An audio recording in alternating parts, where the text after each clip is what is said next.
Welcome back to my top 100 board game series. This is part 2, numbers 90 to 81. These are games I would love to take to a cabin in the woods and play by a fire, but I wouldn't save them from a fire. That's the level we're at with this section. Why are they in a fire? I don't know, I'm getting enough of that question from Airbnb. And side note, if anyone has a cabin they can let me stay in, hit me up in the comments. Plus, if you want to buy any of these games, even just for Kindling, there's a link in the description below. Let's get to the list. At number 90 is Battlestar Galactica, the board game, which I have a very complicated relationship with. There's times I've loved it, times I've hated it, but the problem is it's so hard to get to the table. And if you asked me tomorrow, in an ideal world, if I could get 5 people that were passionate about this theme, they had 5 hours to spend, they already knew the rules, then great, I would absolutely love to play a game like this. But because it's such an impossible game to get to the table, it means that when you do play it, the pressure is so high, and it is already quite a fragile game. Not a great game for someone that doesn't have the chance to play these big epic games or doesn't always have the group for it. But let me tell you what I do love about it. It's an epic cooperative game based on the TV series, which is one of the few sci-fi IPs that I really got into. So the gameplay perfectly fits the premise of the show, which is that you are on this spaceship and these aliens turn up called Cylons, and they're trying to kill you and sabotage you from within. So actually, some of the players in the game are hidden Cylons that are trying to ruin everything. And you've got all these crises going on. You're running out of water and food, and you need to do all this stuff. And you have to make decisions every turn how you're going to deal with it. And you need to commit different resources. You can commit those resources secretly. So the Cylons are able to sabotage the cause from within without anyone knowing it was them that did it. But there are little ways that you can track who it was, and of course you are lying to each other's faces so you can try and read people and how they act. And then you can really just come out of it and be really bold. Or you can justify your decisions. Because it's quite a complicated game, and there's a lot of ways to kind of skin the cat, you can be like, no, I'm doing this for the good of the ship, even though secretly you're not. And that's where it creates these incredible arguments, because actually you can be a good, honest human and be trying to do your best for everyone and still mess up. And then everyone thinks you're a Cylon because, you know, you made a bad decision, but actually you did honestly try to help. It's those complications that make the game thematically immersive. There's so many moving parts that all fit the narrative of what you're doing. So you might get into a spaceship and fight off the Cylon raiders. You've got to deal with the fact that you're running out of food and fuel and morale. There's a political system. You can vote in commanders and presidents. You can put people in the brig if you think they're a Cylon. It's quite incredible how much they've packed into this game. But that also comes with downsides. There's a lot of rules to learn. It's a very long game. It's quite intimidating. You can't just kind of crack it out with people that aren't really into the theme, because they're just going to be like, what on earth are you trying to teach me? I really love a game where you get to play as a character, and these are all from the TV series. And you've all got special abilities. You've also got a hindrance that is holding your character back, making it harder for you to do certain things. And you've got a specialism, so you've got pilots or someone that's good at engineering, so they're good at fixing things. But no matter how much I like the game, it's just not getting played. And it does have some pretty major flaws, like you can only really enjoy it at 5 players where you've got the perfect balance of humans and Cylons. And there's a bunch of other things going on that just mean the game is fragile. You will sometimes have a bad experience, and for something that requires so much setup and rules and length, that's pretty unforgivable for most games. So this kind of just shows you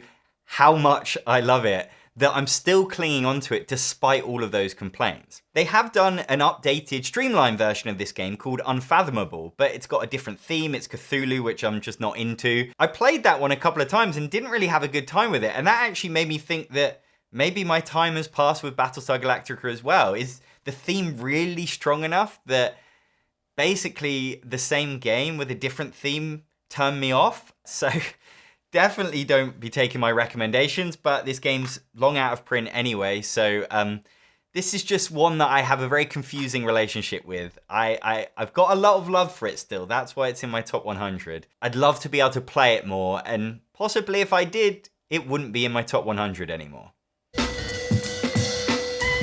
Number 89 is Legacy, The Testament of Duke de Crecy, which is a worker placement game with such an interesting theme that it does such a great job of delivering. So it's the 1700s, you're in France, you're an aristocrat, and you are trying to build a legacy. And so ultimately what you're doing is building a family tree. You start off getting married, and then you have children, and then those children will get married, and then they'll have children. And you're trying to create like 3 or 4 generations of a wonderful, successful family and get points or prestige for how great you are and make money along the way as well. So you have a hand of friend cards, and these are who you'll use to arrange marriages with your family members. And there's reasons that you would want to pick one over another. So for example, you have a patron. Mine is Jean-Jacques Rousseau, and they want lots of different occupations in the family. So each of these friends has a different job. So they want a mixture of artists and scientists and writers. Then there's missions you can complete. So this is renovate the old cathedral, and you'll get points if you have at least 2 artists in your family. So you need them to be able to renovate the cathedral. You can marry people that have got loads of money, because when you marry them, you'll get a dowry. And then that will allow you to buy yourself titles. So you can become city mayor or Père de France. You can contribute to the community and build a ballet and get points that way. Everything you do in the game just feels like it really fits this very specific theme. And I think I really like a theme that is careful in its specificity, because it just brings that story alive much more. You do kind of a game that has very generic, I don't know, farming or whatever. It's going to feel like every other farming game. But with this, it's picked a niche and it's gone deep into it. And it really means you invest in that story more. It tells it better. And with it being worker placement game, there's these fun frustrations of the other players getting to something before you can. You've really got to decide what to do first, because if you don't become the city mayor, then the next player will probably do it instead. I love when games try to be different, and a lot of the times it doesn't work, but with this one, it totally does. That every little detail in the game allows you to tell these stories as you're playing it. So it turns itself from, what might be quite a simple worker placement game into something that you really buy into and you're just enjoying playing. Number 88 is CV, another game that I absolutely love the theme of. This is very much the game of life done right. It's a dice game with cards where you are telling the story of a life. So you'll start off in childhood. Things like your first love or the fact that you had chickenpox will give you some resources to be able to buy cards later on. And then you work through like 3 chapters. So sort of your early years, middle age, and then old age. And every turn you're rolling the dice and you're trying to get symbols you need to buy cards to add to your engine. As you collect those cards, things like jobs, relationships, they will then make it easier to get future stuff. So things start to get more expensive, but you're prepared for that because you started to establish a life. So for example, if you do first aid training, then you will always get health cards cheaper later on. Get yourself life insurance, and that will allow you to avoid bad dice rolls. And then there are other things. You can just buy stuff that will get you points at the end of the game. They provide you happiness. And it's a simple Yahtzee thing where you get 2 rerolls and you're just hoping to get what you need. You don't start with as many dice early on and then you get the ability to get more. Things like getting married will allow you to get another dice and kind of give you more options. And it's just so thematic the way it plays out, because your life really connects through. You get onto a path of like being good at health or having lots of relationships, and that then opens up jobs that need that kind of person to do. And then, the job that you get will then impact how you get on later on. It's such a simple, clean system, and yet every card manages to fit the theme. So to become a freelancer, you're going to need some relationships, some knowledge, some good luck, and some money. But then once you have that card, that's going to give you good luck and money and more relationships every turn that you have it. I really like how the dice work in this game. I don't have many Yahtzee dice rolling games, but this one just so perfectly fits the theme, the way how luck is so important for you to get the jobs and the relationships you want. You might not have all the resources you need for some amazing car or job, but if you get enough good luck, you'll just get it anyway. Whereas you can roll bad luck. These are a real risk because they're going to lock up the dice. And the more you re-roll, you're risking getting 3 bad luck symbols, which actually means that you lose your job or you lose one of your cards, so taking you further back. So just every little detail fits the theme, but yet it's not a complicated game at all. This is a paper-thin rulebook. The only reason this isn't further up my list is that as the game goes on, you can start to get AP because you have a lot of options in terms of resources you can spend and how you can kind of use your engine to twist it in different ways to get what you want, but that just means that turns can take quite a while. And the game always plays through all of the cards, so it just means with a 3 or 4 player game, you're waiting on people's turns quite a lot. So I prefer this at 2 players. I probably wouldn't play it at 4 unless I knew that everyone was going to kind of play in that spirit of keeping things moving. There's a few games out there that tackle this theme, but at the moment, this is my top one. I'd love to see it come back in print. At number 87 is Micro Macro Crime City, which is, as I've said a few times, Where's Wally, the board game. You've got this huge map of a city with tiny little drawings of all the people walking around and living their lives. And in that are stories going on that you've got to solve. So you're given a little case, which is a bunch of cards. So this one is the Mugger, and it sets it up. A passerby was robbed at gunpoint in broad daylight at the station. So you've then got to find the station, find where this is going on, and follow what happens. Because the incredible twist of this game is that rather than there just being one Wally that you've got to find, the characters move through the map and you can follow their lives. And with the more complicated cases, they go all over the place and get up to a lot of stuff. And so as you see them move, part of the game is just kind of following them, but then it's like working out where they've gone, what they've done, and why this person's guilty or this person's guilty. And you start off with quite simple cases where not much happens to just kind of get you into it. But then it gets really interesting and you'll be spending quite a while following them around. But also there's a bit of deduction and just kind of using your own logic as a detective to think, oh, okay, so we saw them here or they were eating this. So that means that they were probably, where did they get that food? Oh, we should go to the pretzel stand. And it's just such a simple joy to play. It's unlike any other game in my collection.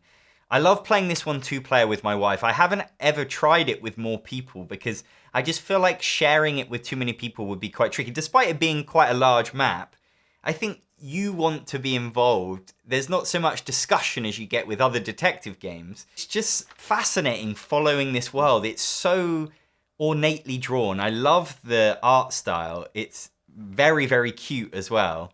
And it's just really fun to inhabit this world. And the story's often quite mature. There's murders and things like that. So it kind of looks like it would be for kids, but it's very much for adults. And they're also just quite funny a lot of the time. The only thing is you need a big table and you need the lights to be up. You can't be trying to do a dimly lit romantic board game. We're on our 2nd or 3rd box of this now. It's nice to know that there's so much more content to come for it. And now I believe they're making a kids version. So that's really exciting for when my daughter's old enough. At number 86 is Captain Sonar, which is the game that Battleship wishes it was. This is an epic team game where 2 to 4 players on each team are manning a submarine and they are trying to find and blow up the rival submarine. So you each have this map of the waters. There's some islands that are getting in the way. One player will play as the captain and they will announce their movement. So they'll say north and they will draw a line on this map, a bit like Snake, the mobile game. And then they'll say east and keep drawing a line. And as they're saying that, the other captain is also moving and announcing these things. And the people in their submarine are doing their job. So there's 4 roles. You've got one player that is trying to keep this submarine afloat because there's all these various problems going on with it. And so every time the captain moves in a certain direction, something's going to break. And if the engineer can work their magic, it won't be too much of a problem all the time. One person is kind of powering up the various different devices on the submarine, so you can't fire a torpedo until you've powered up the torpedoes. So every time you move, it sort of recharges these different things that you're going to need. You also have sonar and this drone, which allows you to detect, get an idea of where your rival submarine is in the water. And then possibly the coolest role is the radio operator, because they are listening to the other captain and they are drawing the outline of their movement on a perspex sheet that they are then placing above this map and trying to work out where it is that they could feasibly be based on the movements that they've done so far. So the radio operator really has to pay attention to what the other captain is saying. And this is all being played in real time. So it's just this chaotic mess of a game that just totally works. That you play a lot of party games where it's designed to kind of make you laugh and really get into it. But this also has strategy and decisions, and you really do need to be good at the decisions you make manning this submarine. And it's just this perfect melange of those two things, and there's just no other game like this. It means it's quite a stressful experience, but it's also just such an intense, exciting experience. It feels like playing an escape room, where you're all shouting at each other and you're desperately working against the clock. But in this, you've also got these rivals that are also shouting, and you are just so desperate to try and beat them. It's absolutely the kind of game that you play at a convention, because for the best experience, you're going to want 8 players.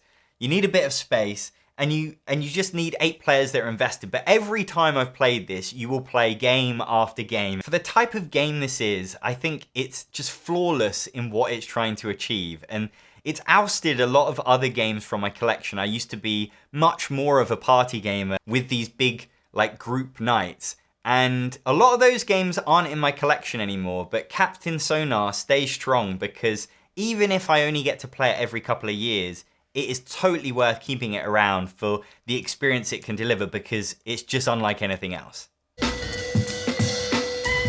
And number 85 is Forbidden Jungle, which is the latest game in the Forbidden series of cooperative games from designer Matt Leacock, who designed Pandemic.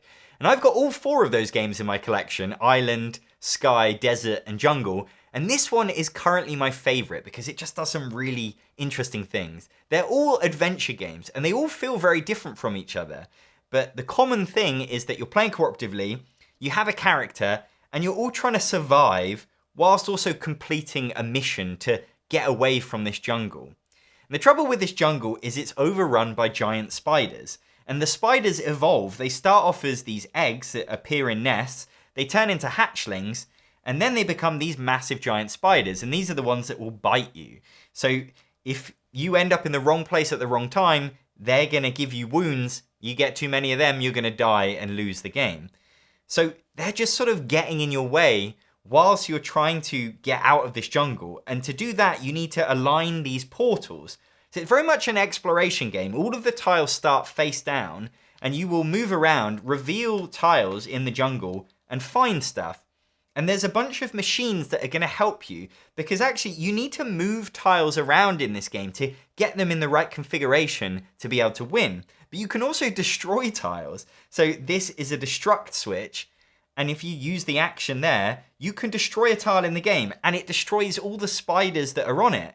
But it means that there's less tiles to be able to move around, and if you run out of tiles, then that's probably going to mean that you might not even be able to get where you need to go. The giant spiders are also spinning webs, which block off the paths between tiles.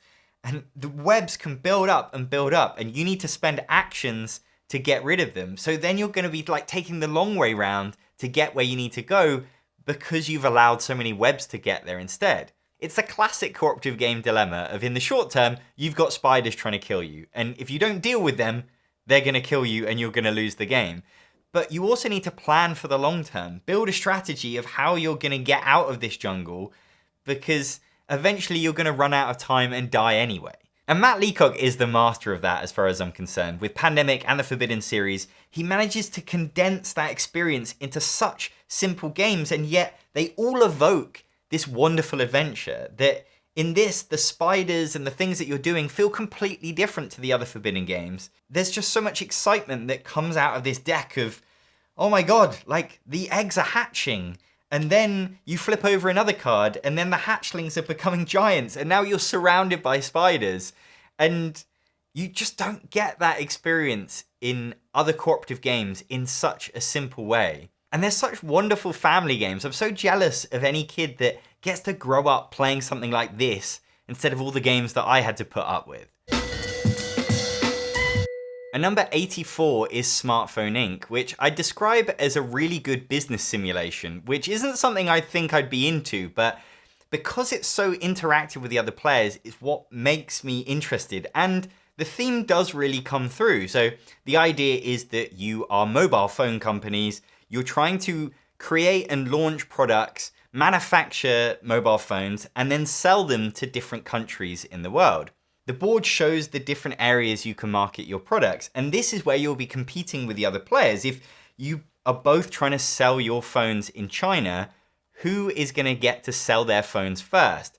If you go cheaper, if you undercut another player, then all of your phone stock will go first. If you want to sell an expensive product, you want to go to a market that maybe isn't saturated, or you want to offer technology that the other companies can't offer. So there's a way to invest in product development. So you can add features like 4G and good battery life and NFC, things that you don't start the game with. But once you establish those technologies, you've now got more people in each country to be able to sell to. Australia, they want Wi-Fi and 4G and NFC, and so you don't know what price the other players are going to set. And this is where the bit of the game that you do on your own comes in, because at the start of every round, you are going to be completing a bit of a puzzle with these tiles. You overlay them in such a way that you've got some icons visible, and those are the actions that you'll get to do in the game. So it's got this kind of quirky iPhone look to it. But it's actually a really tricky thing because they're double-sided and you're trying to do it in such a way that you get everything you need. But of course, the game isn't designed to let you get everything you need. So it has this real frustration of like, oh, can I just find a better solution that, oh, I want more technology this round, but by getting more technology, I'm going to lose out on something else. It's such a tricky decision, this. And it is a very personal thing. You do spend a bit of time on it. Players can definitely get AP from this. But it's so vital to open up the rest of the game. So while it might seem complex and maybe a bit dry for some, I found it surprisingly approachable for like this mid-weight strategy game because of how intuitive it is. And it's just increasingly rare to find a strategy game of this level that has a good amount of player interaction, that has a shared board that takes up most of your focus, where you are getting in each other's way. That's something that I love in board games, and in this one, they do it with an interesting theme and manage to pull it off.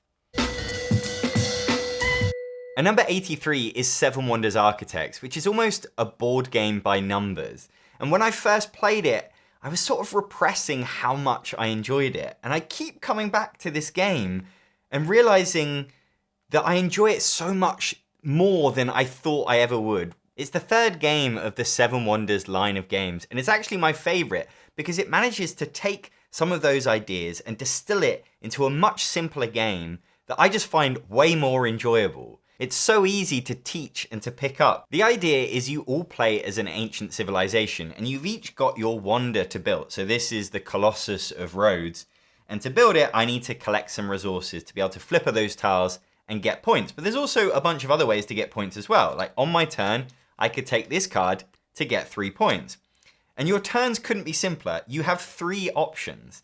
There's a deck to your left, a deck to your right, and then the deck in the center that everyone has access to, but these cards are face down. So this is like the mystery box prize. You don't know what you're gonna get, but if you don't like these 2, it's always fun to have a gamble. Oh, I got some wood, that's all was available anyway. You're really competing with the players to your left and your right because they have access to these decks as well. This is between me and the next player. So if I don't take this card on the top, then they might take it. All the cards are good for something. You've got resources, which help you build your wonder. You've got science cards, which let you get these science tokens, which act like a little engine. So here, every time I take a wood or a brick, I get an extra turn. So you can really start to feel more and more powerful. And then you've got these military cards, which are where you're going to be attacking the players to your left and your right. It doesn't really hurt them, but you will get points off them when a battle takes place. So you collect up these cards, try to have more of them than your neighbors,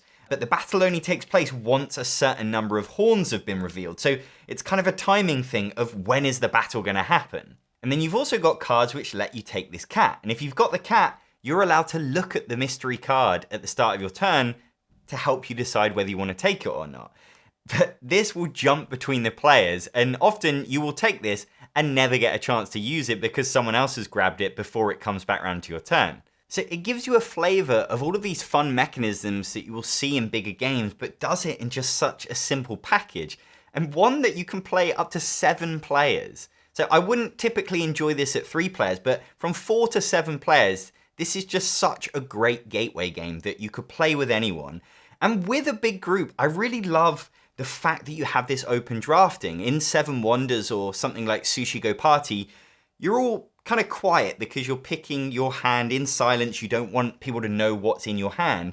But in this, everything's out in the open. So even though it might not be your turn, you can see what's going on around the table. And it's so simple, you're not really caught up in your head so much that you can have a conversation with it. You can be annoyed that someone took the card next to you, or you can be following what's happening when it's not your turn. And because the decisions are literally picking from 3 things, even though you've got 7 players and you're taking it in turns, they don't take that long. There's not that much downtime. So it feels like a good social experience for a gateway game that you can play with that size group, which is just such a rare thing to have. I also like what they've done with the medals expansion, which is to add these medals, another way to get points, and they're placed between the players as well. So you're sharing these decks with them, fighting over the resources, and also fighting over being able to get these medals before they get them. I feel like the medals are such a no-brainer and so simple that they probably could have been in the base game, but whatever. I played this one just the other day with proper gamers, and we were all just so struck by how much fun it is. You just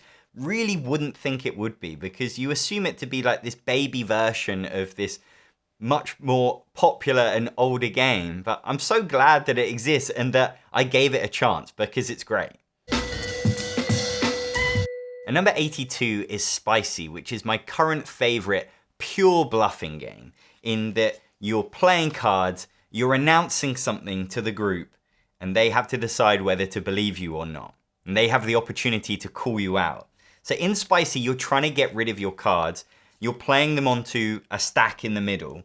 But when you play a card, you have to tell them what you're playing. And you have to follow suit. There are 3 suits in the game: pepper, wasabi, and chili. And they're in numbers 1 to 10. So you have to play a higher number than what's been played. So if someone played a 4 chili, I have to follow. I also have to play chilies, and I say 5 chili. Now, the next player can keep playing. They're trying to get rid of their cards. Or if they think I'm lying, they can call me out. But when they call me out, they have to decide, was I lying about the number or about the spice? Now, I could be lying about both, but usually I'm telling the truth about one of them. And so they say, you're lying about the number. And they were right. I said 5, but it was only a 4. They win the stack, and these are now points for them.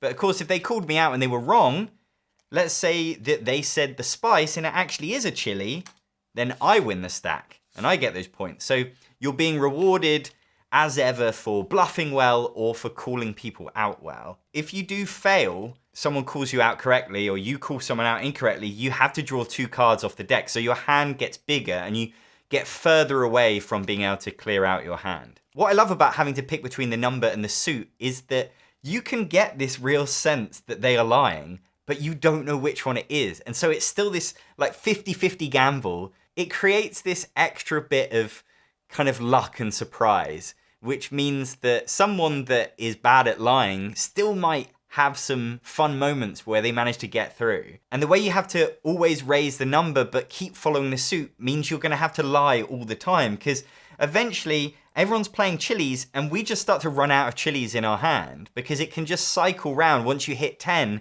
you can go back to 1 again. So it's like, at what point do you stop believing people that they still have chilies left in their hand?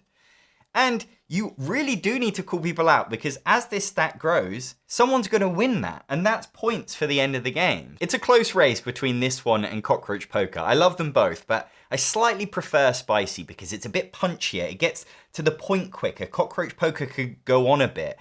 And because you can have those big moments where the stack gets really big and someone wins all of those points, and that's just a bit more dramatic. I also slightly prefer that with this you get a clear winner, that you're rewarded for being the best player, whereas in Cockroach Poker it's just about not being the loser. And with this, there are just some nice familiarities in the game. You know, it's a bit reminiscent of Uno or Cheat, and so people coming into it for the first time are going to be familiar with that, but with just these modern twists that just turn it up into a completely different game and much, much better than those games. And number 81 is Colt Express, which is an action-packed Wild West shootout on a train. You each play as a bandit, and you are trying to steal money from the passengers of this train and from each other. The way you do anything in this game is by programming actions. You have a hand of cards that let you do things like move, go down into the carriage or back up to the roof, to shoot another cowboy, or to steal money from one of the passengers. And so you have to play your cards onto a central deck saying, I'm going to shoot, and then it comes back round to you, and then I'm going to punch someone. And you're having to watch what everyone else is planning, not seeing it play out, and try to work within that chaos. Because when those cards get revealed, once everyone's programmed their actions, that's when the action takes place. And you will be like, okay, so I'm moving over here now. And then you realize that there isn't anyone to punch anymore because they actually already moved. And some of the cards are played face down. So even if you did have a perfect memory and you could really keep across all of it, there's always a bit of mystery in play. And so usually what happens is you get a bunch of chaos. And so it's really entertaining seeing it all play out. It's never going to go to plan quite how you planned it, but it's really nice that sometimes you get these like fortuitous moments. Sometimes you thought you were doing nothing, shooting into the air, and then suddenly somebody pops up to shoot and you get to benefit from that. Ultimately, you're trying to get the most money to win the game, but the person who shot the most other cowboys successfully gets like $1,000 at the end of the game. So that really pushes your total up. So you're encouraged not just to try and coordinate your stealing and make sure nobody else gets the gold that you want, but actually to shoot each other. That's a big part of the game. And when people do shoot you, you take wounds, and those wounds go into your deck of actions. And now when you go to draw cards for the next round, you're going to be drawing these wound cards that are useless to you. So they're just clogging up your hand, getting in the way. So you really want to avoid getting shot because it's going to weaken you. There's also a marshal who starts at the front of the train, and he's protecting a lockbox. And you can move the marshal to try and help him catch one of the other players. It's not the kind of game you can really strategize and feel like you have a lot of control in, but in a way that fits the theme. You're on this moving train, you're up on the roof, people are shooting at you. You're never going to be able to plan and strategize in that moment. So crazy things will happen to you, and you're just sort of clinging on, trying to get as much as possible out of the crazy situation. And that's what I like about it, is this entertaining, rambunctious game where the point of it is to be mean to each other. So it's one of the few games where you can just really give in to that meanness and never come away feeling upset because everyone else got pummeled as well. I've got the big box, which I wouldn't necessarily recommend, but it is really handy to just store the expansions all together. And I do like what they introduced with the expansions. You've got horses that you can jump off onto that are like by the side of the train. And you can even play as like this sheriff character that is then playing on their own against the outlaws. But I haven't really played the expansions enough to really say whether I think they're worth it. And the base game is fairly complicated to teach to newbies as it is. So I just don't think I'd ever introduce an expansion for the first time to a new player, which means that for a game like this, which is kind of designed to play with new people, the expansions aren't going to come in handy that much. It's another one of these games that comes up with a very specific idea, this action sequence in a Hollywood Wild West film, does it perfectly, and You love having it in your collection because it just provides a totally unique experience. That was part 2 of my top 100 board games. If you want to buy any of them, there are links below. And to see the rest of this series, please subscribe to the channel. And you can get exclusive videos of mine by signing up to my Patreon. I'm John Perkis, thanks for watching.